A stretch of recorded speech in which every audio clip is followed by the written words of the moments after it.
හරි. ඉතින් ඔන්න ඔයාලා හැමදාම මම අද ආයිබෝන් කියලා වෙනද වගේම ආදරෙන් සාදරෙන් පිළිගන්නවා මගේ YouTube channel එකට. ඉතින් ඔන්න අදත් මම මේ වෙනද වගේම ඔයාලගේ ඉස්සරහට අවිල්ලා තියෙන්නේ ඔයාලගේ දැනුමට සහ ඔයාලට ප්‍රයෝජනවත් වෙන විදිහේ වටින කියන ඒ වගේම වැදගත් වීඩියෝ එකක් ඔයාලට දෙන්න බලාපොරොත්තුවක් ඇතුව. අද මම මේ කරන වීඩියෝ එකේදී ඔයාලට කියලා දෙනවා UPS එකක් සහ ඉන්වර්ටර් එකක් අතර තියෙන වෙනස සහ ඒ වගේම UPS එකකින් සහ ඉන්වර්ටර් එකකින් කරන්න පුළුවන් කාර්යයන් සහ ඒ දෙකේ විශේෂත්වයන් මොනවද කියලා. හරි ඉතින් දැන් මුලින්ම මම ඔයාලට UPS එකට බ්ලොක් ඩයග්‍රෑම් එක. ඒ කියන්නේ UPS එකකින් කරන කාර්ය ඒ වගේම ඒක ඇතුළේ තියෙන කොටස් කියන පොඩි කෙටි ඩයග්‍රෑම් එකක් බෝඩ් එකේ ඇදලා පෙන්නන්නම්.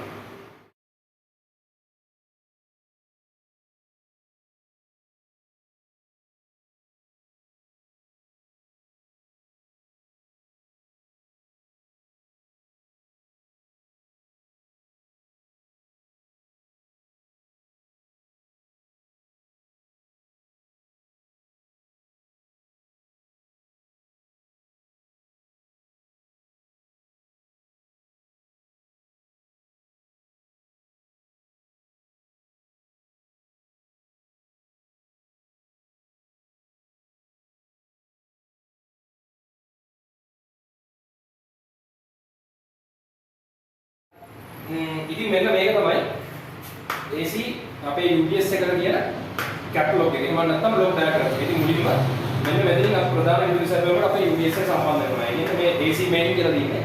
main grid එකෙන් අපි UPS එක කරන්ට් එකට කනෙක්ට් කරන්න දාන. ඊට පස්සේ තියෙනවා AC DC refrigerator.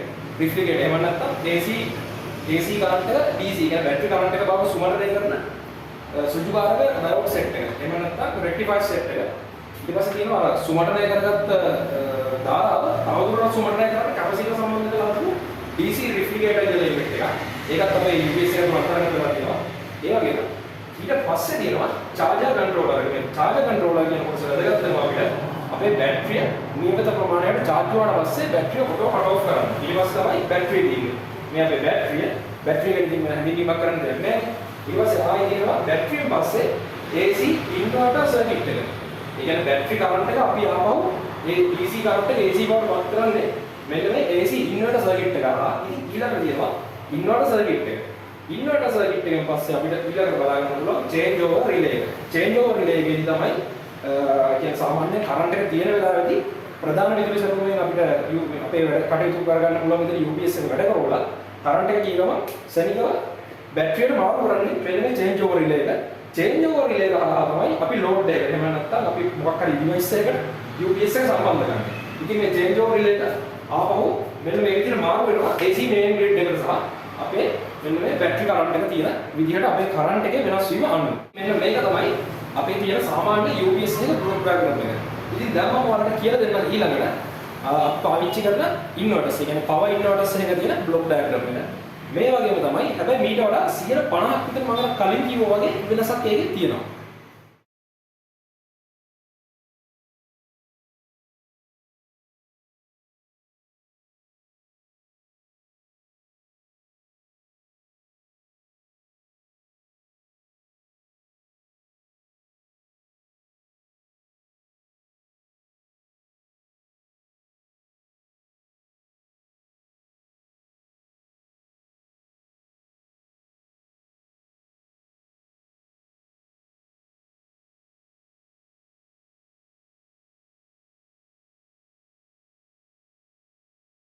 ඉතින් මෙන්න තියෙනවා අපේ ගෙදර පාවිච්චි කරන සාමාන්‍ය ඉන්වර්ටර් එකක තියෙන බ්ලොක් ඩයග්‍රෑම් එක. ඉතින් මේක ගැන මම ඔයාලට මුලින් ඉඳන්ම මේ තියෙන කොටස් ගැන පැහැදිලි කිරීමක් කරන්නම්. ඉතින් මේ තියෙන්නේ අපි පාවිච්චි කරන ඉන්වර්ටර් එකට ගැලපෙන බැටරිය. ඒක වෝල්ට් 24 බැටරියක් වෙන්න පුළුවන්, සාමාන්‍ය වෝල්ට් 12 බැටරියක් වෙන්නත් පුළුවන්. ඊට පස්සේ අපි බැටරියෙන් ඊළඟට කරන්ට් එක දෙනවා මෙගාහර්ට්ස් 50 60 දක්වා සංඛ්‍යාතයෙන් සුසර ගන්න වේව් ඔසිලේටර් එකකට. වේව් ඔසිලේටර් එකේ අන්තර්ගත වෙනවා අපේ DC AC කරන රෙක්ටිෆයර් එක. ඒ වගේම high frequency තව equipment කීපයක්. ඊට පස්සේ wave oscillator එකෙන් පස්සේ MOSFET driver එකට අර oscillate කරගත්ත කරන්ට් එක යනවා. ඔයගොල්ලෝ දැකලාදී ඔය ඉන්වර්ටර්ස් ඇතුලේ තියෙනවා heat sink එකකට ගහපු ලොකු transistors polymer. අන්නේ polymer තමයි MOSFET driver කියන්නේ. ඉතින් MOSFET driver වලින් පස්සේ අපි යනවා මේ හදාගත්ත කරන්ට් එක අරගෙන step up transformer එකකට.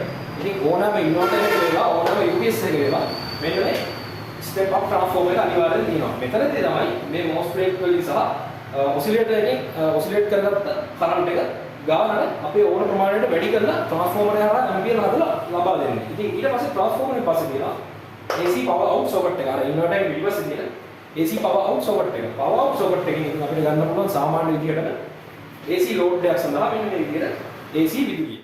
ඉතින් ඕගොල්ලෝ ගෙදරට ඉන්වර්ටර් එකක් ගන්න කලින් සෑහෙන දේවල් කීපයක් ගැන ඕගොල්ලෝ සැලකිලිමත් වෙන්න ඕනේ. ඒ වගේම හොයලා බලන්න ඕනේ. ඉතින් ඒව මොනවද කියලා මම මෙතනදී ඔයාලට එකින් එක පැහැදිලි කරලා දෙන්නම්. ඉතින් ප්‍රධාන වශයෙන්ම අපි පාවිච්චි කරන ඉන්වර්ටර්ස් වර්ග දෙකක් තියෙනවා. එකක් තමයි ඔය සෝලාර් වලට පාවිච්චි කරන හයිබ්‍රිඩ් ඉන්වර්ටර්ස් සහ අපි ගෙදර පාවිච්චි කරන්න ගන්න සාමාන්‍ය ඉන්වර්ටර්ස් කියලා ඉන්වර්ටර්ස් වර්ග දෙකක්. ඉතින් මම මෙතනදී හයිබ්‍රිඩ් ඉන්වර්ටර්ස් එහෙම නැත්නම් මේ සෝලාර් ඉන්වර්ටර්ස් ගැන කියන්න යන්නේ නැහැ ඔයාලට. ඒක ගැන මම පස්සේ වීඩියෝ එකක් කරන්නම් හොයලා බලලා. ඉතින් මම දැන් ඔයාලට කියන්න යනවා අපි මෙතන කඩේ කියන්නේ අපි වෙළඳ පොලේ සාමාන්‍ය අපිට අවශ්‍යතාවයන් අනුව මිලදී ගන්න තියෙන සාමාන්‍ය පවර් ඉන්වර්ටර්ස් ගැන. ඉතින් සාමාන්‍ය පවර් ඉන්වර්ටර්ස් ඒකේ එළියට එන කියන්නේ කරන්ට් එකේ වේව් එක එහෙම නැත්නම් මම ඔයක මොකක්ද කියන්නේ රැලිති ස්වභාවය අනුව කොටස් කීපයකට බෙදෙනවා. එකක් තමයි සයින් වේව් එහෙම නැත්නම් පියෝ සයින් වේව් ඉන්වර්ටර්ස්, ඒ වගේම ස්ක්වෙයාර් සයින් වේව් ඉන්වර්ටර්ස් සහ මොඩිෆයි සයින් වේව් ඉන්වර්ටර්ස් කියලා කොටස් තුනකට. හරි. ඉතින් මෙන්න මෙහෙම තමයි අපිට එන ඒ කියන්නේ මේන් ග්‍රිඩ් එකෙන් එන කරන්ට් එක ප්‍රධාන වශයෙන් බෙදන්න පුළුවන් රැලිති ස්වභාවය අනුව බෙදන්න පුළුවන් වර්ග තුනක්. ඉතින් මේවා සාමාන්‍යයෙන් මේන් ග්‍රිඩ් එකේ ඉන්නේ මෙන්න මේ සයින් වේව් එක. පියෝ සයින් වේව් කියන්නේ පිරිසිදු සයින් වේව් තරංගය. ඉතින් ඒ වගේම ඊට පස්සේ මම ඔයාලට කිව්වා ආයි අපි ඉන්වර්ටර්ස් ගැන කතා කරලා ඉන්වර්ටර්ස් ගැන තියෙනවා කියලා ස්ක්වෙයාර් සයින් වේව් කියලා සයින් වේව් වර්ගයක්. මෙන්න මේ ඒ කියන්නේ ස්ක්වෙයාර් කියන්නේ කොටු ආකාරයේ වේව් එකක් තමයි මේ සයින් වේව් ඉන්වර්ටර්ස් වල ඉන්නේ. මේ තියෙන්නේ ඒ වේව් එක. ඊට පස්සේ මීට වඩා පොඩක් ඇඩ්වාන්ස් කරලා ඒ කියන්නේ හොඳට පොඩ්ඩක් මොඩිෆයි කරලා ආපහු වෙනවා. මොඩිෆයි සයින් වේව් කියලා ඉන්වර්ටර්ස් වර්ගයක්. ඉතින් ඒකේ ඔයාලට පේනවා ඇති මේහා සමානව ටිකක් ආසන්නව යනවා. ඒකේ වේව් එක. ඉතින් මෙන්න මේ ආකාරයේ වේව් එකක් තමයි මොඩිෆයි සයින් වේව් ඉන්වර්ටර්ස් වල තියෙන වේව් එක. ඉතින් සාමාන්‍යයෙන් මේ මොඩිෆයි සයින් වේව් සහ ඒ වගේම ස්ක්වෙයාර් සයින් වේව් කියන ඉන්වර්ටර් වලින් අපි ගාව තියෙන ගොඩක් බඩ වැඩ කරවන්න පුළුවන්. ඉතින් සමහර ඒ කියන්නේ සංවේදී උපකරණ කියන්නේ කොහොම sensitive electronic equipment තියෙන උපකරණ තියෙනවා.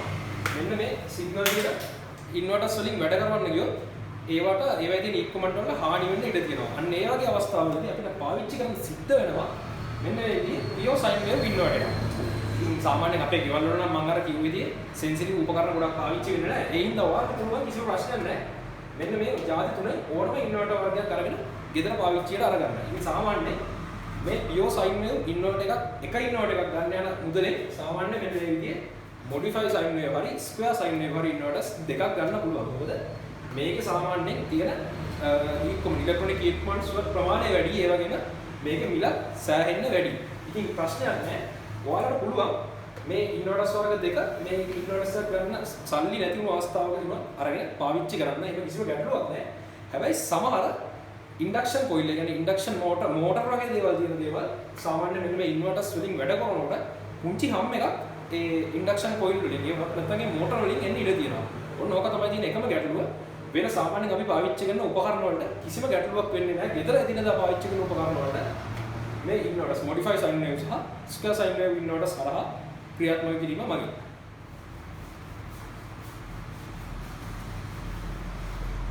හරි. ඉතින් අපි ඊළඟට බලන්න ඕන කාරණාව තමයි අපි ඉන්වර්ටර් එකක් තෝරගන්නකොට මොන ප්‍රමාණයෙන්ද තෝරගන්නේ කියලා. සාමාන්‍යයෙන් ගෙදරකට අවශ්‍ය කරන ඒ කියන්නේ ලිමිට් එකක් තියෙනවනේ ඉන්වර්ටර් එකක් පාවිච්චි කරන්න පුළුවන් සහ ඒ කියන්නේ ලෝඩ් එක අනුව. ඉතින් අපි මුලින්ම ඉන්වර්ටර්ස් ගැන අඳුරගමු. සාමාන්‍යයෙන් ඉන්වර්ටර්ස් තියෙනවා අපි ගෙදර පාවිච්චි කරන ඉන්වර්ටර්ස් වෝල්ට් 24 ඒ වගේම වෝල්ට් 12 ඉන්වර්ටර්ස් කියලා කොටස් දෙකකට. ඉතින් සාමාන්‍යයෙන් ඕගොල්ලෝ පාවිච්චි කරන්නේ පොඩි UPS එකක් නම් ඒකේ සාමාන්‍යයෙන් තියෙන්නේ ඇම්පියර් 7ක විතර පොඩි බැටරියක් 12 වෝල්ට් පොඩි බැටරියක්. ඒ කියන්නේ 650 වෝල්ට් ඇම්පියර් එක ගහලා තියෙන UPS එක. සාමාන්‍යයෙන් 1 kV UPS එහෙම නැත්නම් 1 kW UPS වල නම් වෝල්ට් 12 බැටරි දෙකක් වගේ ඇතුලේ අන්තර්ගත කරලා තියෙනවා. අපි ගෙවල් වල දිනදා පාවිච්චි කරන ගොඩක් ඉන්වර්ටර්ස් සිංගල් බැටරි එහෙම නැත්නම් තනි බැටරියෙන් වැඩ කරන ඉන්වර්ටර්ස්. වෝල්ට් 250 ඉඳලා වෝල්ට් 2500 3000 රේන්ජ් එක වෙනකන් මේ සිංගල් බැටරි ඉන්වර්ටර්ස් වෙනද පොලේ මිලදී ගන්න තියෙනවා. ඉතින් සාමාන්‍යයෙන් ඔයාලේ ගෙදර ටිකක් ලොකු ගයක් නම් ඒ වගේම ගෙදර බරපන්තියෙන් විදුලි උපකරණ පාවිච්චි කරන ගයක් නම් ඒ වගේම සහ වර්ක්ෂොප් එකක් කරන කෙනෙක් නම් ඔයාලට සිද්ධ වෙනවා තනි බැටරි ඉන්වර්ටර් එකකට අයින් වෙලා තනි බැටරි ඉන්වර්ටර් එකකින් අයින් වෙලා ඩුවල් බැටරි ඉන්වර්ටර් එකක් හරි බැටරි 3-4 පාවිච්චි කරන ටිකක් ලොකු වොට් ගන්න වැඩි. ඒ කියන්නේ වොට් 4000 5000 6000 එතනින් උඩ තියෙන ඉන්වර්ටර් එකකට බහින්න. ඉතින් අන්න ඒ වගේ වොට් ගන්න වැඩි ඉන්වර්ටර්ස් අනිවාර්යයෙන්ම ඩුවල් බැටරි ඒ වගේම එහෙම නැත්නම් බැටරි 4 ඒ වගේම බැටරි 3 අතර ප්‍රමාණ වලින් තමයි මිලදී ගන්න තියෙන්නේ වෙළඳපොළ. ඉතින් සාමාන්‍යයෙන් අපි ගන්න ඉන්වර්ටර් එකක වොට් ප්‍රමාණය අපි තීරණය කරන්න ඕනේ අපි ගෙදර පාවිච්චි කරන විදුලි උපකරණ. ඒ කියන්නේ විදුලිය නැති අවස්ථාවකදී හරි විදුලිය තියෙන අවස්ථාවකදී හරි පාවිච්චි කරන විදුලි උපකරණ වල වොට් ප්‍රමාණය අනුව. ඉතින් උදාහරණයක් විදිහට අපි බලමු සාමාන්‍යයෙන් වොට් 200ක් පාවිච්චි කරන ටීවී එකක් තියෙන ගෙදරක් ඒ වගේම වොට් 15 බල්බ් 10ක් පාවිච්චි කරනවා. එතකොට වොට් 150. ඒ වගේම ශීතකරණයක් වොට් 800ක ශීතකරණයක් සහ වොට් 800 රයිස් කුකර් එකක්. ඒ වගේම වොට් තව ගමු අපි 10ක උණු වතුර කේතල් එකක් කියන ගෙදරකට අපිට උඹලා කරන්නේ සාමාන්‍යයෙන් වොට් රේන්ජ් එක කී වගේ ඉන්වර්ටර් එකක්ද කියලා. ඉතින් මෙතනම කියනවා වොට් 2600. 2600ක් ඒ වගේ මෙතන වොට් 150 350ක් අපි මේ ටික එකතු කරලා බලමු. සාමාන්‍යයෙන් මේ ගෙදරට ඕන වෙනවා 350යි 2600. වොට් 2950 අවම වශයෙන් දල වශයෙන් වොට් 2950ක වොට් පරාසයක් තියෙන ඉන්වර්ටර් එකක්. ඉතින් මම මේක ගත්තේ උදාහරණයක් විදියට. සමහර විට ඔයාලා ගෙදර පාවිච්චි කරන ඩිවයිස් මීට වඩා වැඩි වෙන්නත් පුළුවන් වොට් ගාන. සමහර මීට වඩා අඩු වෙන්නත් පුළුවන්.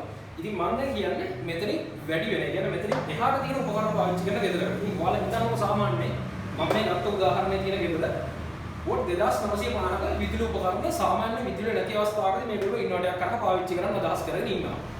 ඉතින් මේ වගේ වෙලාවදී ඔයාලා කිසිම වෙලාවක කඩේට ගිහිල්ලා ඉල්ලන්න එපා මට දෙන්න වොට් 3000ක එහෙම නැත්නම් වොට් 2900ක ඉන්වර්ටර් එකක් කියලා. ඉතින් කිසිම වෙලාවක මෙන්න මේ අවස්ථාවක ඔයාලා හිතන්න මෙන්න මේ 2950 වොට් තියෙන අවස්ථාවකදී ඔයාලා ගත්තොත් 2950ක වොට් ප්‍රමාණය තියෙන ඉන්වර්ටර් එකක් සාමාන්‍යයෙන් ෆුලි ලෝඩ් එකක් අවස්ථාවකදී කියන්නේ මෙන්න මේ උපරිම ලෝඩ් අවස්ථාවකදී ඉන්වර්ටර් එක පිච්චිලා යනවා. එහෙම නැත්නම් ඉන්වර්ටර් එකට හානි වෙන්න තියෙන එකකට සෑහෙන්න වැඩි. ඒ කියන්නේ ඉන්වර්ටර් එක බුදිය ගන්න තියෙන එකකට වැඩි. ඉතින් එහෙම අවස්ථාවක ඔයාලට මෙන්න මේ වගේ අවස්ථාවක් එහෙමත් නැත්නම් ගෙදර පාවිච්චි කරන උපකරණ වල වොට් ප්‍රමාණය උපරිම සීමාව සාමාන්‍ය හිතන්නකෝ දැන් අපේ ගෙදර පාවිච්චි කරන උපකරණ ටික වොට් 2350ක් කියලා 2350ක් නම් ඔයාලා අනිවාර්යෙන් ඉන්වර්ටර් එකක් ගන්නකොට මම උදාහරණයක් කියන්නේ වොට් 2500ක වගේ ඉන්වර්ටර් එකක් මිලදී ගන්න හැම වෙලේම පුරුදු වෙන්න. ඒක ඔයාලගේ අතටත් හොඳයි ඒ වගේම ඉන්වර්ටර් එකටත් හොඳයි. මුල් අවස්ථාවේදී පොඩි සාමාන්‍ය රුපියල් 4000 වෙනසක් සිද්ධ වෙයි. ඒ වුණාට ඒක වගේ නෙමෙයි ඔයාලට ඉස්සරහට හම්බෙන ඒ කියන්නේ මේ ගත්ත ඉන්වර්ටර් එකකින් හම්බෙන ප්‍රතිලාභ. ඉතින් සාමාන්‍යයෙන් හොඳ ඉන්වර්ටර් එක නම් ඔයාලා හිතන්නකෝ ඔයාලා මෙන්න මේ ඔයාලගේ ඉන්වර්ටර් එකේ උපරිම සීමාව ඉක්මවා යන අවසන්නවා වගේ නේ. කියන්නේ ඉන්වර්ටර් එක වොට් 2500ක් නම් ඔයගොල්ලෝ වොට් 2400ක වගේ ලෝඩ් එකක් ඉන්වර්ටර් එකට ඇප්ලයි කරගම ඉන්වර්ටර් එක ඔටෝම බසර් සද්දෙත් එක ෂට් ඩවුන් වෙනවා. සමහර හොඳ ඉන්වර්ටර්ස් විතරයි. ඉතින් සමහර ඉන්වර්ටර්ස් තියෙනවා චයිනීස් සමහර ලෝකල් ඉන්වර්ටර්ස් ඒවා ෂට් ඩවුන් වෙන්නේ නැහැ. ඒක පුළුවන් තරම් ඇදගෙන ගිහිල්ලා ඒක අවස්ථාවකදී ඉන්වර්ටර් එක පිච්චෙනවා. එහෙම නැත්නම් ඉන්වර්ටර් එක ගිනි ගන්න ඉඩ තියෙනවා. තව දෙයක් තමයි ඔයාලගේ ඉන්වර්ටර් එකකට බැටරියක් සම්බන්ධ කරනකොට අනිවාර්යයෙන්ම බැටරි ඩියුරේෂන් ටයිම් එක ගැන හුඟක් සැලකිලිමත් වෙන්න ඕනේ. සාමාන්‍යයෙන් ඉන්වර්ටර් එකකට බැටරියක් ගහනකොට ලාවට කියන්නේ අඩුවෙන් බහපු බැටරියක් වගේම උඩරිම කියන්නේ ඕවර් චාර්ජ් කරපු බැටරියක් සම්බන්ධ කරන්න යන්නත් එපා. ඒ වගේම ටර්මිනල්ස් වල ඔක්සයිඩ් එහෙම නැත්නම් ලුණු බෙදලා තියෙන බැටරියක් ඉන්වර්ටර් එකට සම්බන්ධ කරන්නත් යන්න එපා. ඒක තමයි ඔයාලා ළඟ තියෙන ඉන්වර්ටර් හෝ UPS එකට ඔයාලා බැටරි පැත්තට සප්ලයි එක දෙන වයර් එකට හයි කරන්නේ කිබුල් ලිප් ඒ වගේම ලක්ස් ගැන සැලකිලිමත් වෙන්න ඕනේ. හේතුව තමයි ඕගොල්ලෝ අනිවාර්යයෙන්ම බැටරියට සම්බන්ධ කරන පැත්තේ කිබුල් ලිප් සහ ලක්ස් වලට සුදියකට ලක්ස් සහ සුදියකට කිබුල් ලිප් පාවිච්චි කරන්න පුරුදු වෙන්න. ඉතින් එහෙම කියන හේතුව තමයි සුදියකට ලක්ස් සහ සුදියකට කිබුල් ලිප් පරහා බැටරි තියෙන ඔක්සයිඩ් ඒ වගේම ලුණු රැහැන් තරහා ඉන්වර්ටර් එකට හෝ UPS එකට ඇද ගැනීම වළක්වනවා. හරි. අපි සේරම හරි මට මේ හම්බෙලා තියෙන ඉන්වර්ටර් එක අන්බොක්ස් කරලා බලමු. ඉතින් මම මේක අන්බොක්ස් කරලා මේක ඇතුළේ තියෙන පාටිෂන් ගැනයි ඒ වගේම අපි සාමාන්‍ය ගන්න ඉන්වර්ටර් එක පාවිච්චි කරන්න ඕන තැන මොනවද ඒ වගේම කොහොමද තියාගන්න ඕන විදිය ගැන මම මේකත් එක්කම ඔයාලට පැහැදිලි කරලා දෙන්නම්.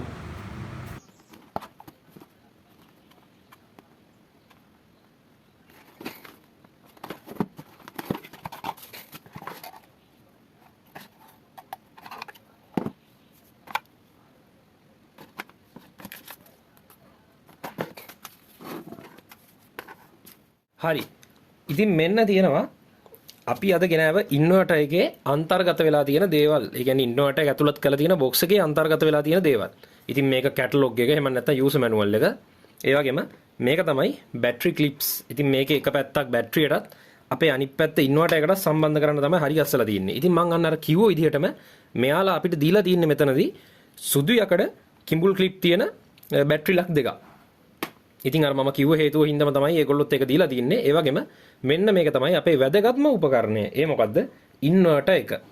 ඉතින් අපි දැන් ඊළඟට බලමු මේ ඉන්වර්ටර් එකක් අරගත්තට පස්සේ ගෙදරකදී මේකක් කොහේද ස්ථාපිත කරන්න ඕනේ. ඒ කියන්නේ මේවා ගෙදරදී කොහේ තියලාද පාවිච්චි කරන්න හොඳ සහ තියන්න හොඳ නැති නුසුදුසු තැන් මොනවද කියලා. වැදගත්ම කාරණාව තමයි මේ ඉන්වර්ටර් එකක් හරි UPS එකක් හරි ඔයාලා ස්ථානගත කරනකොට අනිවාර්යෙන්ම මේක UPS එක හරි ඉන්වර්ටර් එක හරි පුළුවන් තරම් තෙතමනය සහ දූවිලි අවම වශයෙන් කියන නැතිම තරමටම හොඳයි අඩුවෙන්ම තියෙන සිසිල් වියලි ස්ථානයක මේවා ස්ථානගත කරන එක තමයි වඩාත්ම හොඳ. මොකද මේවායේ තියෙන ඉලෙක්ට්‍රොනික කොම්පොනන්ට්ස් සාමාන්‍යයෙන් දූවිලි සහ ජල වාෂ්ප ගිහිල්ලා විනාශ වෙලා ඉන්වර්ටර් එකේ හෝ UPS එකේ ආයු කාලය අඩු වෙන්න බොහෝ දුරට ඉඩ තියෙනවා.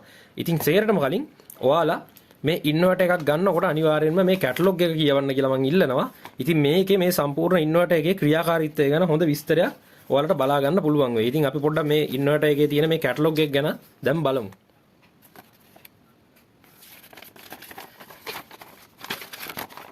ඉතින් මෙන්න තියෙනවා අපේ ඉන්වර්ටර් එකේ අපිට තවත් එක ඕන කරන වැදගත් කොටසක්. ඉතින් මේක තමයි ඉන්වර්ටර් එකේ සම්පූර්ණ data sheet එක.